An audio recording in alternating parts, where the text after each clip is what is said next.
Sir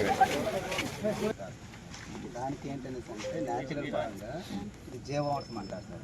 ఈ జీవామృతం తయారు చేయడానికి ఒక 4 కేజీలు బెల్లం సార్, 4 కేజీలు పిండి సార్, అపరాల పిండి, మినపిండి కానీ పెసరపిండి కానీ ఉలవ పిండి కానీ ఏదో 4 కేజీలు సార్, ఆవు మాత్రం 10 లీటర్లు, 10 కేజీలు బ్యాడ్ సార్, పుట్టమన్ను ఇవన్నీ కలిపేసి అనేది ఒక డ్రమ్ములో అనేది కలుపుకోవాలి సార్. 180 లీటర్లు నీరు పోసుకోవాలి సార్. ఇవన్నీ కూడా ఇందులో కలుపుకున్న తర్వాత ఉదయం మధ్యాహ్నం సాయంత్రం కలపాలి సార్. ఇది 7 రోజులకు అనేది జీవామృతం తయారవుతుంది. ఈ యూరియా డిఏపీలు ఎలా రైతులు వేస్తున్నారో దానికి బదులుగా ఇది పొలంలో పని చేసుకోవడం వల్ల అనేది దానికి ఈక్వల్గా ఇది పనిచేస్తుంది. ఒకసారి మీ చేతులు అంటే ఒకసారి మీరు ఎలా పట్టుకోండి సార్.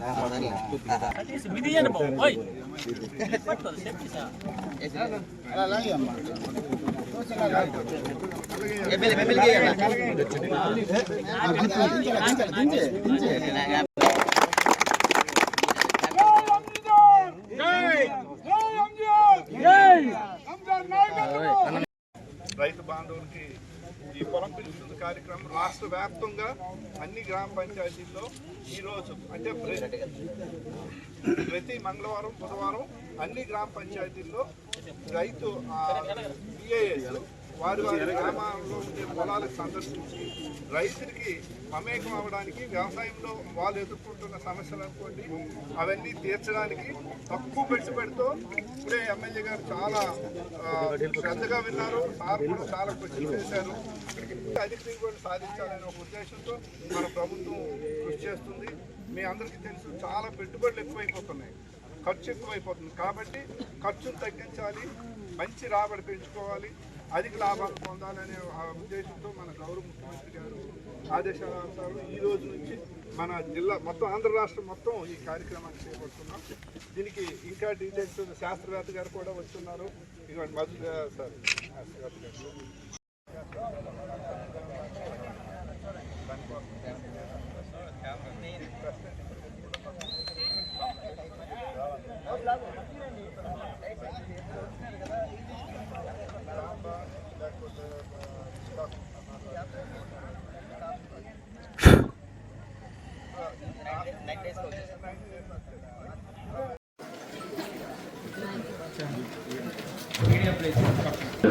శాశ్వత దృష్టి సుస్థిర అభివృద్ధి ప్రజల జీవన ప్రమాణాల పెంపు పేదరికంలోని సమాజ రైతుల అడుగులు వేసేందుకు శ్రీకారం చుట్టింది మన ప్రభుత్వం.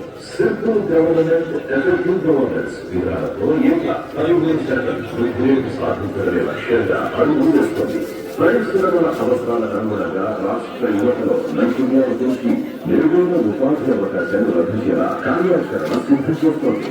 రానున్న రోజుల్లో ఆర్టిఫిషియల్ ఇంటెలిజెన్స్ తో అన్ని రంగాలలో విప్లవాత్మక మార్పులతో పాటు వినూత్న ఆవిష్కరణలకు శ్రీకారం చుట్టి పాలనలో అద్భుతాలు సృష్టించవచ్చన్నది CM Chandrababu Naidu NTR private partnership తో ఇండస్ట్రియల్ పార్కులు, ఇండస్ట్రీ క్లస్టర్స్ ఏర్పాటు ద్వారా electronics, pharma, food processing, hardware సంస్థలు నెలకొల్పాలని